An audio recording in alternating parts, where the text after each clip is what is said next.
What is going on, guys? Today, Sdho, we are going to be back in the Ableton. Going to be doing collision and tension because we haven't done it in a while. On collision right now, just jumping right in. You either have the noise or the mallet section to hear anything. And I wanted to dial in noise before hitting up mallet.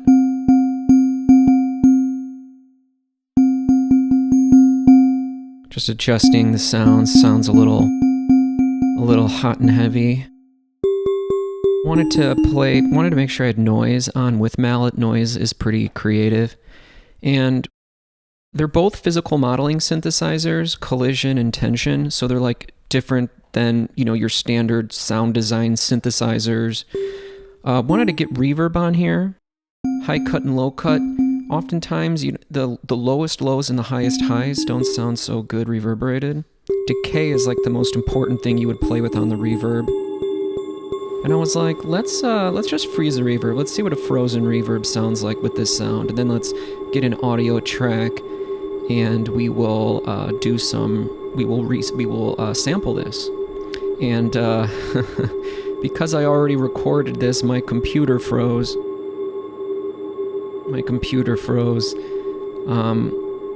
As this was happening. I was so there's our frozen reverb that we're recording. If you don't know about frozen reverb, that's pretty cool. Most reverbs will have that feature. So I thought, what if I went into the reverb settings and while this is playing, I adjust some things just to get some interesting sounds. And then I started playing with, I believe, the diffusion and scale, and I jacked them up from a very low to very high volume, and then my computer froze. I was wanting to adjust these reverb settings. This is Ableton's default stock reverb, which actually was overhauled, I think maybe 2 years ago to look like this. I was like, oh, that sounds kind of interesting. What if I move these things down? And when you move some of those certain settings in the reverb, it has those unusual sounds. And I was like, oh, this is pretty unique. So right now I'm recording the audio. Oh, and there we crashed. Pretty symbolic. So I was like, okay, let's start over. Actually, not technically starting over. I just got rid of the reverb and put a new one on. The collision does look the exact same as it did. Because I was thinking about it, I was like, I really haven't played around with a lot of the reverb settings. I normally just open it up, adjust the decay, the dry wet, and then I just move on. And I like using this reverb because it uses the least amount of CPU than the hybrid reverb or the convolution reverb. And when you're dealing with these physical modeling synthesizers, they can kind of sound a little dry out of the box, so I like to play some reverb. And I was like, I haven't really dug around these reverb settings in a long time, so, that seems pretty worthwhile to do. See what we come up with. It's always good to kind of re-go over things, And so you've got the decay. The decay is going to be one of the big ones you're going to want to change in collision, and the material amount, which because it's mapped to the XY axis, you can change both at the same time. Beam and marimba sound very, very similar.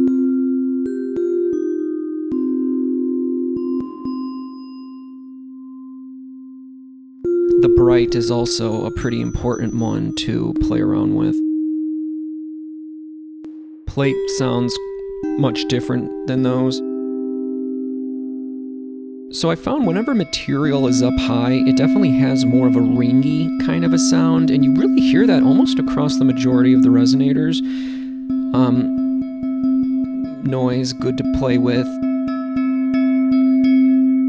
And you really want to adjust the ADSR settings. It's on a low pass, so there is a filter that you can choose right there. You can see the LP for low pass. And if you bring up sustain and you hold it down, you get that ringing kind of a sound, almost kind of some sort of marimba-y thing.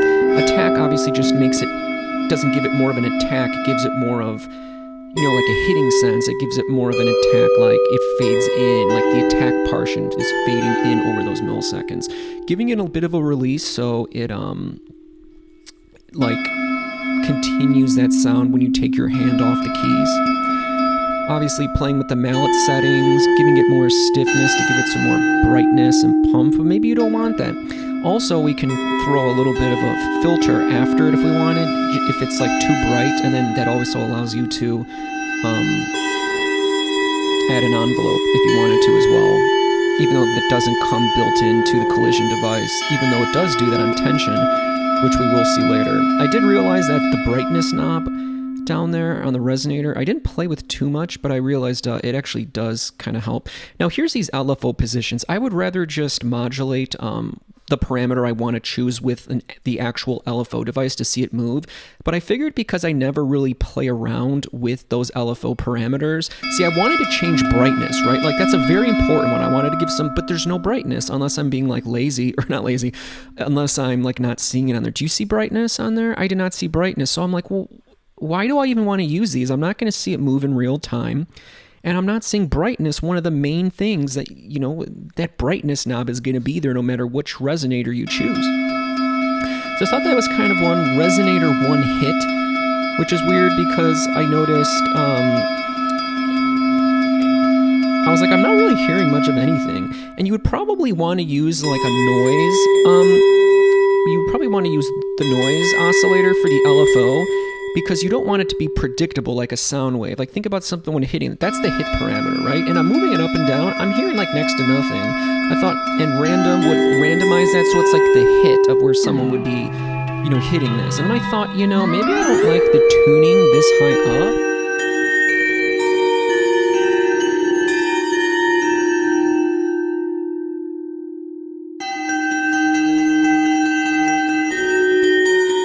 And so you definitely want to play with the tuning because you might not like, now if you're on like a large keyboard, just play all over the keyboard and see where you like it. But because I'm on my laptop keys, adjusting that tune. So now it's always good to A and B them. And I mean, hell, you could do the same thing, keep noise on, turn mallet off, but you have to have one or both of those on for sound to come out.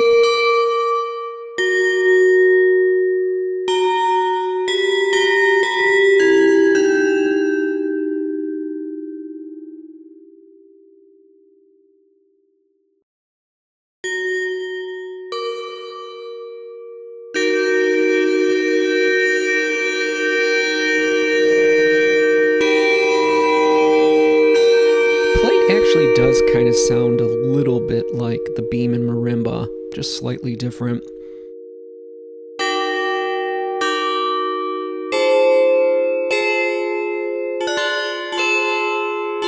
Ooh, and then they will sound different at like different octave ranges. Like I noticed that the plate sounds kind of good, pitched up a little bit.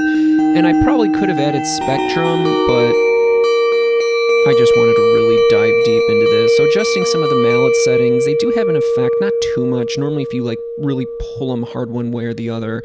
And I was like, well, mallet stiffness, or noise frequency, that could be good to use with the LFO. But for some reason, I just did not like using its LFO section. And it already starts at a default value of 50%. And I'm like really not hearing anything. So I'm adjusting the amount. And I wanted to play around with it because, I don't want to just stick with any assumptions that say, oh, it's the LFO section's not good.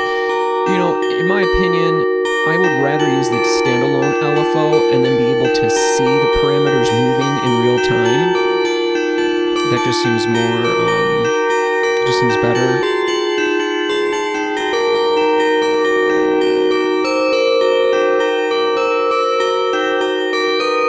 Obviously, when you're doing this, it's best to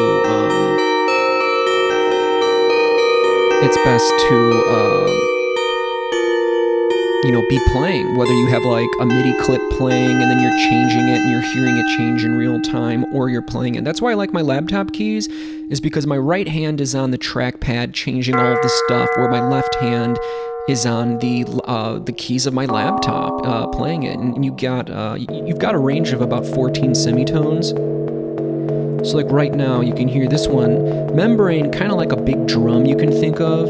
And see that fine tune, that would be something you would want to change, the fine tune, so it's slightly different each time, but I saw no fine tuning anywhere on these things. So who chose these? I don't know. I mean, you know, so I was like, you know what, screw it. And so I think I end up going to the actual LFO, but I wanted to, again, just dig around always in the properties, because who knows, maybe you find some nice things. So I was like, yeah, and this LFO is just so great. I think you might actually get this LFO even if you have like live intro. Maybe not. Maybe it has to be standard. I'm not sure. So yeah, like look at it on fine now. Now that's too much, of course. So we want to turn the depth down.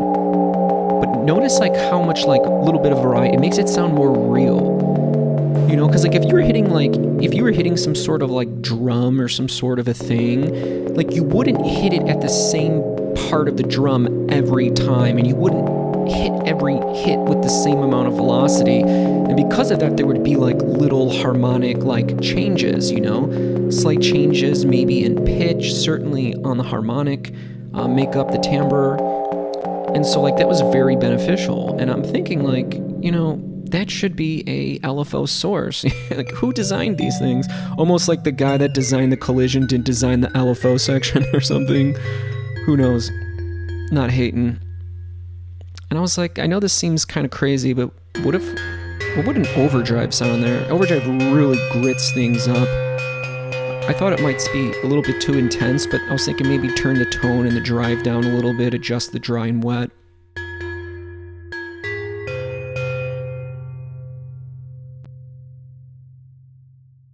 My CPU's going a little hard right now. I'll be using the new laptop soon.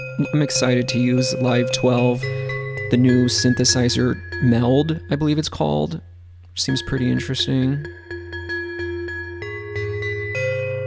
And I was about to like watch some tutorial videos on it, but then I was like, no, don't. Like, don't let anything seed your brain. Just go into it and like experience it without nothing. So I'm pretty excited to do that. I'll like probably record that with you guys. Kind of like what I did when Drift came out. I was like, I didn't watch any videos, but I always want to let you guys know that like as long as you know the fundamentals of synthesis, I mean, you can really come on and do anything. You know what I mean? You don't have to have someone walk you through the synth.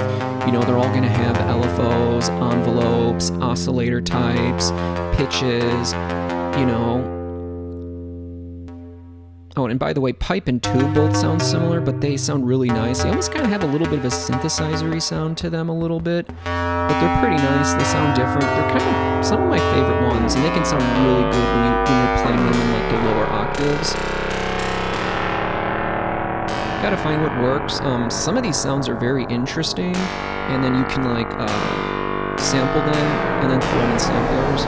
This was kind of weird. I was like, what about the pitch? You could throw a pitch envelope on there and putting up the sustain on the noise setting. And that's exactly what I was thinking. Let's record some of this craziness.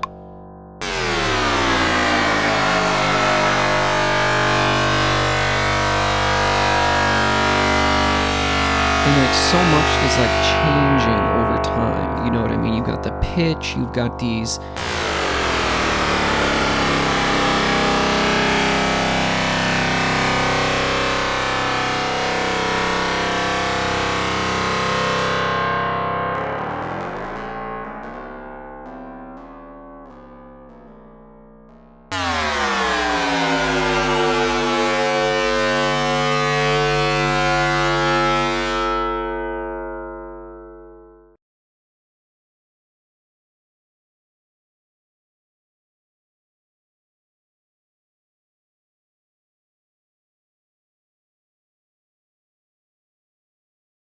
Can you guess where we're gonna go now? Simple. Drag that shit on there. Now, I was thinking about doing some sound design, but I thought, no, let's actually go to slice mode, go to manual, so we're gonna add our own things in, and let's find like the key areas and then double click. Now you gotta zoom in order to allow it to do the click. So obviously we're gonna wanna do it there, it's gonna have a different sound. And then like halfway through, you know, when it was, those were some sounds. So now I can like play like, and you can do this with any sample you want, like the manual slicing mode, which I pretty much just used for the first time. not used for the first time. I knew you could do that. I just didn't really have like a, I wasn't really using the slice view a lot, but I realized it's so important. You might need a shift down there. Normally I found I have to shift it down like 2 octaves in order for it to play C3 or C1, I guess. So you see you got that going on.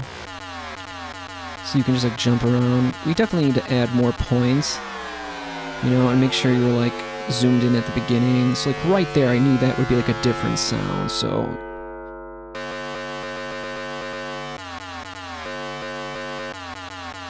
so all that craziness that we just sampled, like now we're able to like play it in its own unique instrument, which is kind of cool. Yeah, I needed to tighten things up over here on this one, and then add another thing. Yeah, this is pretty intense. Had both playing there. It's kind of an unusual sound. And then that's different. Almost kind of sounds like a truck like humming over. And then right around at that point you can add another one for like that other sound. Doesn't really matter where you put it. And so maybe, it's just a good way to like cycle through, see what you have, and it's almost like you're turning it into like a little drum rack or something. I mean, hell, you could pretty much use Simpler as like a drum rack if you had like a drum break that you liked. You can then isolate all the parts. But you can do other things where it doesn't just play one note, it'll play like a beat, like a quarter note. And so that will like launch a quarter note worth of it, and so it can just open up interesting playable possibilities. Just trying to see what sort of variety we have and where would be like a good place to like set it.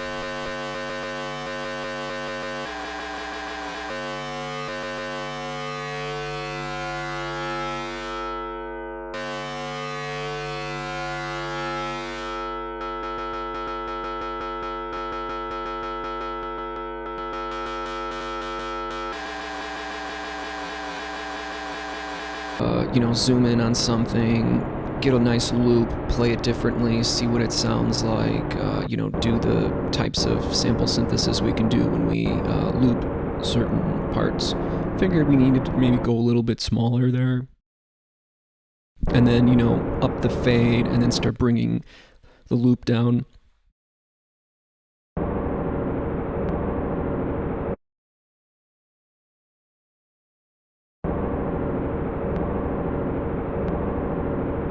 I like to bring fade all the way up, and then when you bring loop down, it has that effect, and that's kind of like how I like that to go, I found. And then you can adjust the flagpoles later if need be. I was like, let's see what it sounds, because that's like a thing you might want to know, is like, if you're not really liking the sound, or you just want to see what else it can do, like a very easy tip is just play it at a different pitch, play it at a different octave. Sometimes these things just sound better or want to be played at different pitches or at different registers, Always want to get some release on there because, if you take your hand off, the thing stops abruptly. It doesn't sound very organic, so release is always your friend, or at least it is for me. I love the release. And I was like, what if we do some crazy pitch shifting, something I almost never do, see what that's like. And for order for that to happen, you have to go to the pitch envelope amount and put something there. And I was like, I'm kind of sick of that lasery sound. Let's go in the opposite direction. I was like, oh, that really does sound like an engine or something turning on. Or like something booting up. And I was like, most of the time when people are, if they're ever even messing with the pitch envelope at all, which you must never have, it's almost like it's always going from high pitch to low pitch. Yeah, like these crazy sounds. I was like, oh wow, I feel like it's a good thing. Normally I always bypass pitch. I mean, pitch is one of like the big things to like change your sound, but typically pitch shifting sounds not so musical. And so you normally stay away from it, but if you're always staying away from it, then you might miss this crazy session we got going on here. And then doing the pitch shift not from high to low, but low to high, and then experimenting with an attack I mean, like, listen to this. And because the decay is so long, it's spread out over a minute. So you have all these, like, small, minute changes. And then you get some filter modulation there, which I'm just doing by hand. Again, all this could be recorded in audio, like, in, like, resampling, you know?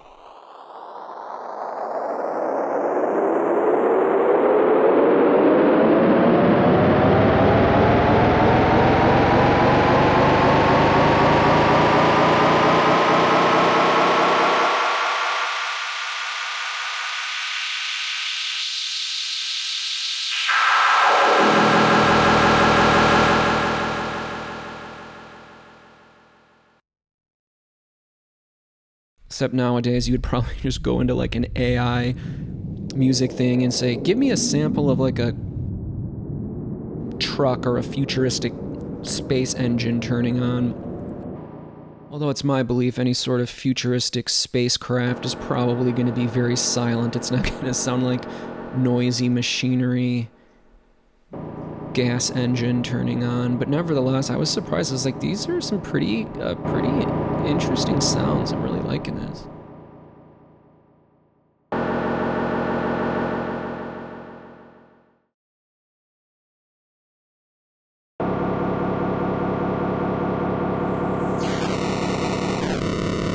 Redux is a really good one to use.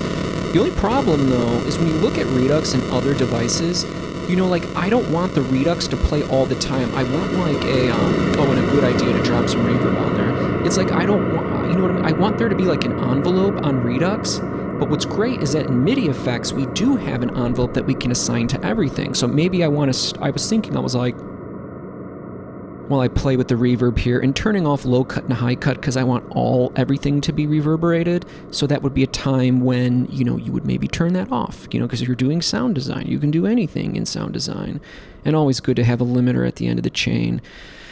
So anyways, yeah, I was like, well, you know what I want to do is when I play this sound... Ooh, sounds nice. When I play this sound, I want the rate on the Redux to be all the way open, so all the way to the right, which really doesn't have any effect, and then I want the thing to turn it down, you know, so we get the effect of it being like, of the Redux being brought in, you know, because as you turn the hertz down on the rate of the Redux, it has this like, this really nice sound, which you're not going to get unless you had a MIDI device or you manually did like modulation. So anyways, I was like, okay, where do I want this to go? Do I want the attack to open up? Do I want the sustain high? You know, I'm really utilizing this to figure out how do I make this work. So we're going to click on rate after we did the map. And let's see what we have here. Gonna double click that to minimize just to expand the screen real estate. And I had a feeling that we needed to reverse these. You know, I think you'll see what I mean when I do this. So it starts 100% turn on. I want to, yeah, that's what I want. And luckily, that's what happened. But I kind of want that to happen slower because I want to hear the effect.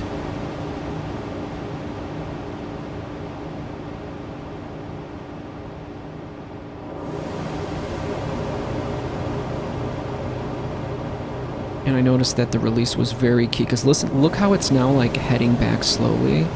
That's what the release gave us. So like I push the note, it then does that, I then take my hand off, and then it starts slowly going back. That's the release. Attack, decay, sustain, release, ADSR. Yeah, pretty important in the electronic computer music realm. And for everything, just even like a hardware synthesizer, it's going to have an attack, decay, sustain, release. Hell, you even can have that on an LFO. You know, does the LFO always play at full blast, or does the LFO kind of fade in? So envelopes and LFOs. We could put an LFO to kind of cycle modulate the rate, but I wanted it to be very specific, which is why I wanted to use an envelope for this. An envelope MIDI, I believe, came with Ableton Live 11. And yeah, it's incredibly important for allowing you to put an envelope on something you didn't have. So now I'm like, the attack. I think the attack is just going to take it from open all the way on the rate and it gets to that 249. Now the crazy thing is we're up 100%, so it should go all the way down on the Redux, which I don't want, because as soon as you go below that 240 hertz, you go down to 0, the Redux starts going like ballistic.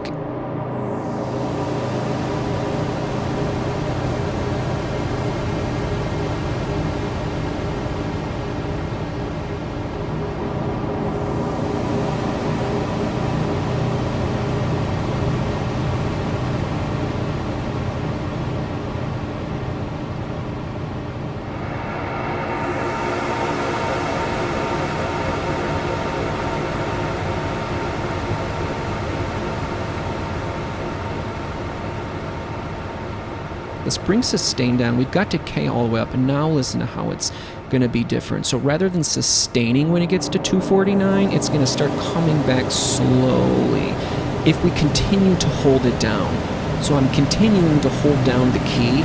Otherwise, if I let go, the release would kick in.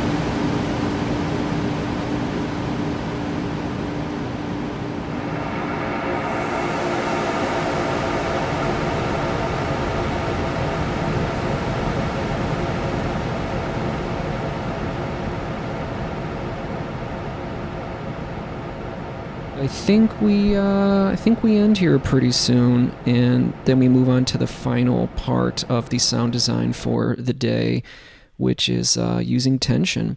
And so because this was really nice and unique, I then opened up and I opened up the instrument rack and titled it something, and then clicked the save button so it always it is something I can open up at any time. You know, I don't even have to save this set if I want to use that again. So again, user library, you want to go to presets, yes, presets, and you want to go to instruments because it's an instrument rack, and then you find it.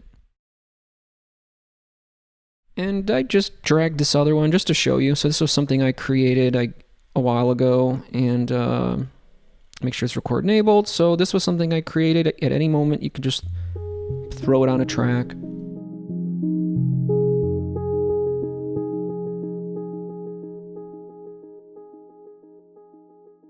They're just playing around.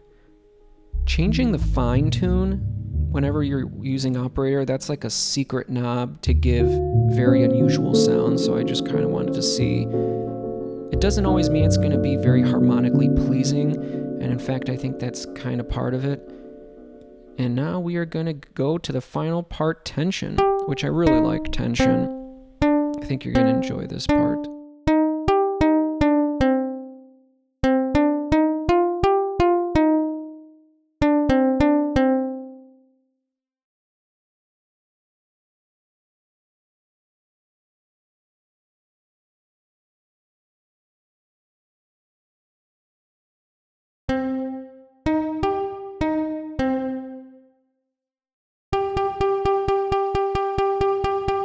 It just sounds more appropriate. Get more of a tension can sound a little bit dry. Trying to see if it really does. So if someone says, oh yeah, always take the highs and lows out of the reverb, maybe no. Sometimes like you need it. Like I kind of felt I didn't want to take the lows out. I'm like, but what about the highs on that one? And those two different things. There's the filter, but then there's also the diffusion. So for the most part, you're either going to be on plectrum or hammer. Hammer kind of sounds a little bit more muddled, but when you play around with the settings, you can like brighten it up. There's also bow, which can really hurt your ears. Tread carefully with this one.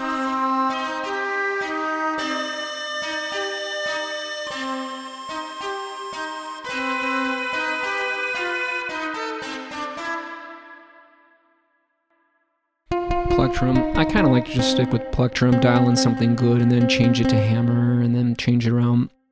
But this string section is probably the most important part. Ratio, if you really want things to ring for as long as you can, think like, you know, release or being able to hold down something and have it play forever, ratio at 0% is like probably like the most important. It'll ring forever. Even more than that decay knob over there, believe it or not. I just learned that for using tension a lot, which I've used it a lot by now. See how it's different now with the ratio up 0?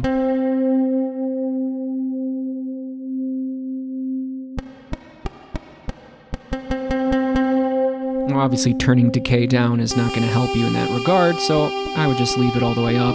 It's up to you. If you want to dampen the sound, that's when damper and termination sections will come into play. Damping seems to really brighten it up. Like a lot of higher harmonics being thrown about.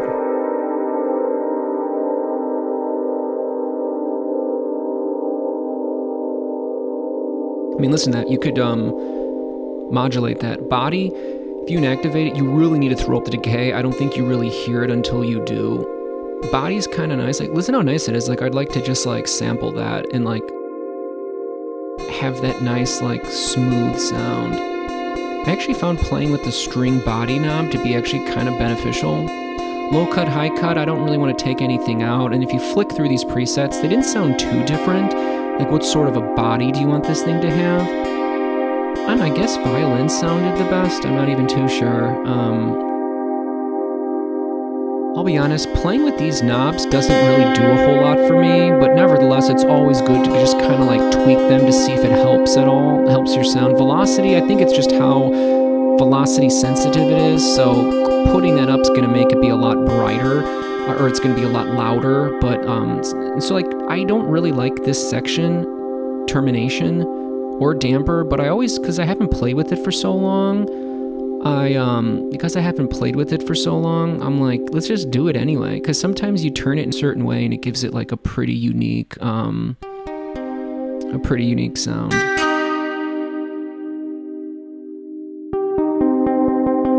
So now I'm like, okay, let's play with hammer now. Okay, we gotta turn the stiffness up to give it more bite so it doesn't sound so muffled.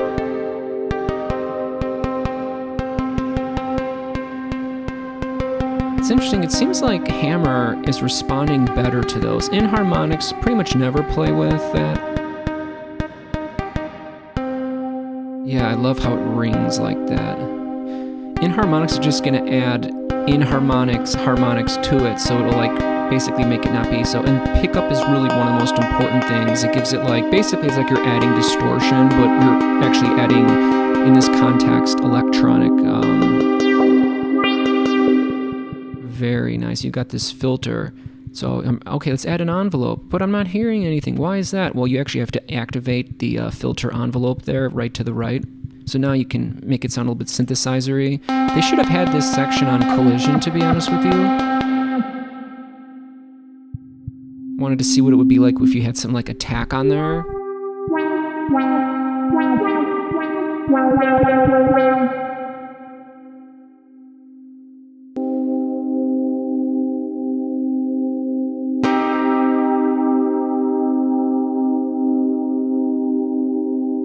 Yeah, I kind of wanted to just turn that off. Then I was like, well, what does it sound like lower, you know? See what kind of sounds we can get when we're like playing it in the lower octaves. Because again, you're not really going to know what this tension is going to sound like if you're only playing it in like the 100, 200 hertz range. Turning the mass all the way down I liked because it gave it like a little bit more body. And it seemed like when I held it down, I kind of got that ringing thing that reminded me of the noise section on collision. So I was like, okay, maybe I do possibly like damper. It seems like having mass down was good, and then stiffness up kind of gave it that like jingy. There's also a vibrato section, but they set the delay and attack up so high that you really don't hear it unless you adjust the settings. I want an attack because I want it to fade in, but I don't need there to be a delay before when I hit the key. And that's like way too much vibrato, but sometimes you want to like crank it up to hear its effect and then slowly bring it down. And now I'm just turning damper off to A, B it, and I'm like, you know, I really don't need it. And body is nice, but like you don't hear that significant of a change. So always be A-Bing things, which means like turn it on, turn it off. Lower the effect, then turn it up. Oh no, don't do bow. Oh no, it's too chaotic for me, bow. It just gets too crazy. Hammer bouncing, if you set the settings right, it will be like hammer, except there'll be like a little like delayed, kind of like dum dum dum thing, but I'm like, screw it.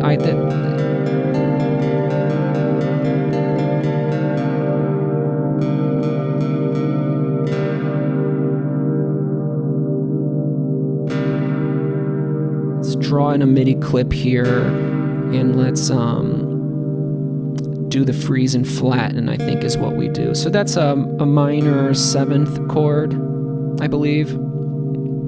I'm just not looking too close to my computer, but I normally play minor triads and minor 7ths and minor 9s. Just like the sound of minor better than major. So we just froze it and we're flattening it, which is just easier than resampling it because I've done enough playing with tension. For whatever reason, it gives you 2 of these. I don't know. There's some weird things I've noticed that I'm wondering if are different in Live 12, just little like idiosyncrasies. So yeah, it came out 14 months ago, March 2024. So I finally just got it, and we're like at the end of May 2025 right now. So just threw it into our good old friend Simpler. Might as well put a limiter on there. Always want to like zoom in to the beginnings of your waveforms, like right there. Like we do not need that empty space. And you can put it at a different part. It's normally kind of lower. You're going to need some release, maybe some more volume, because I think it normally gets imported in at like a lower volume. So now you can play that up. Just kind of nice. Obviously, one shot allows you to not have to hold the button down, but when you have the release that long, it's just going to play the rest of the sample. So I wanted to do our thing, loop it, and bring it in a little bit. Want to zoom in on a point and then do the cross-fading. So that's what it sounds like, just looped over that amount. I like to just crank it all the way up and then bring that loop down.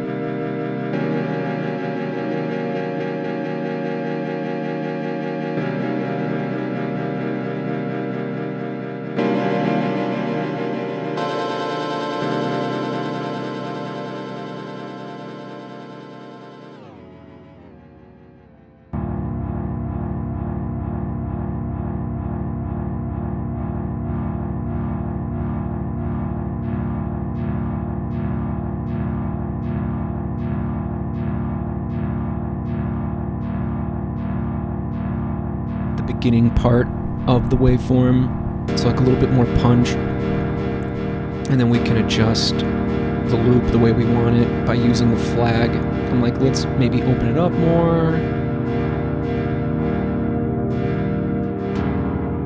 Not trying to make it sound perfect when it loops over or anything, but just trying to be like, just what just sounds better, you know what I mean?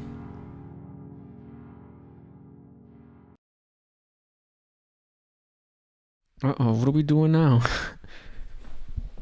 I'm like, I forgot. Did we jump into something different? Oh, I think I wanted to play with the hybrid reverb. By the way, play with hybrid reverb, guys, if you haven't. I think I dropped an operator on here, just like with a sine wave, because I wanted to just hear the unique algorithmic reverbs that are in the hybrid reverb. So I believe I go to hybrid reverb now. And you'll see there's some pretty unique sounds that I want to play with more. So on the left, on the yellow, that is the convolution reverb.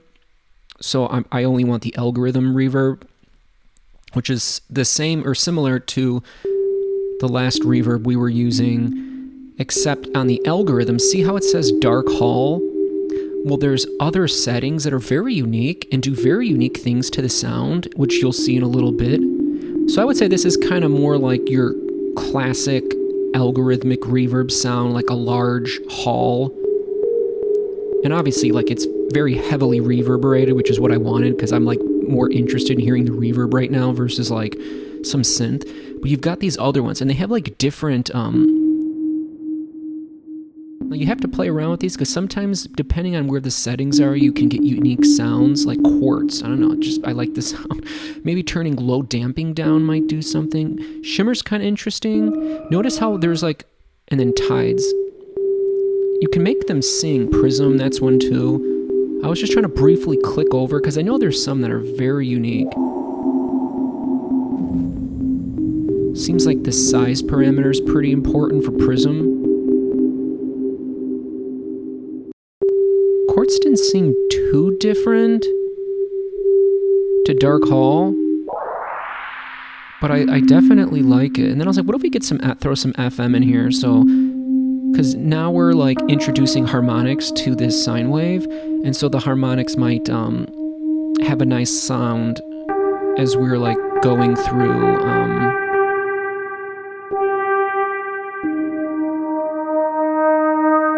adding an envelope to the FM modulator.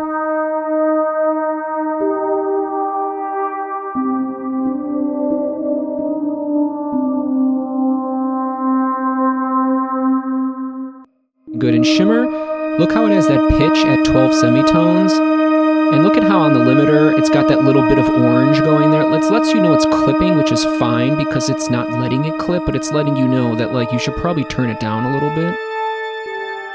So shimmer is a cool one. So you might want to play with the pitch. Obviously 12 semitones up is an octave, so it's going to sound good. I'd like to know if you could go negative 12, but of course, I did that yesterday, and today I'm just narrating on top of it. But play around with all the settings.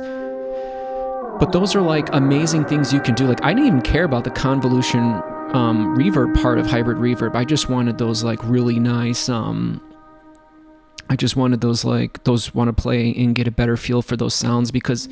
And then again, you can play with the fine tuning. And now how it has more of like a bell kind of a sound, that's where like that fine tune comes into good play on operator. It's just like a unique thing of introducing like non-related like harmonics into the signal. It's like kind of what you hear on like the like bells and stuff, like idiophones, if you know what that is. And then not to forget that you have a frozen reverb capability on the hybrid reverb as well. So I'm gonna go to resampling. I could have just chose the go to resampling.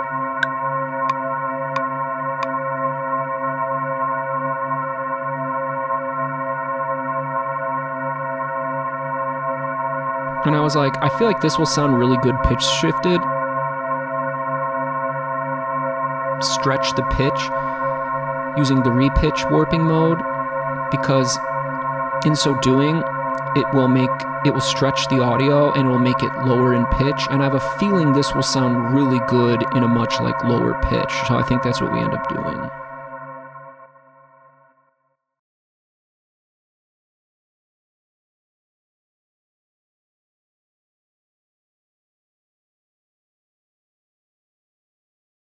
But yeah, I really do like collision and tension. So for this, you want to have it warped, and you want to be on repitch, which is my favorite, because I don't really have a need to use the other ones.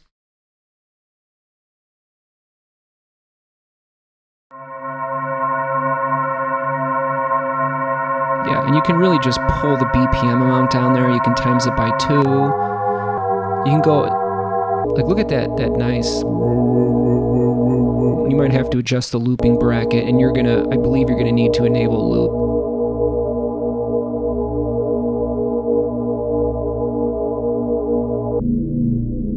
I had a feeling it was gonna sound good pitch stretched like that.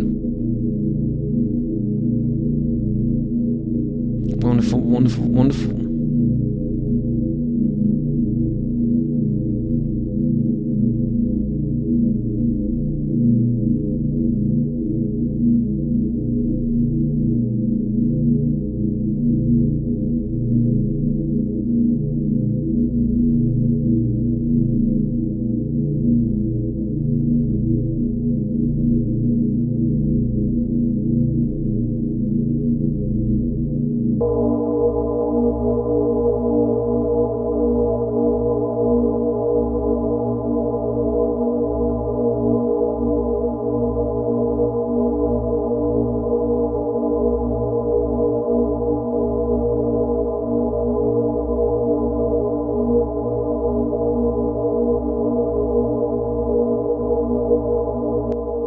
Hope you guys have been enjoying this Ableton assault. We've been really going hard in the Ableton.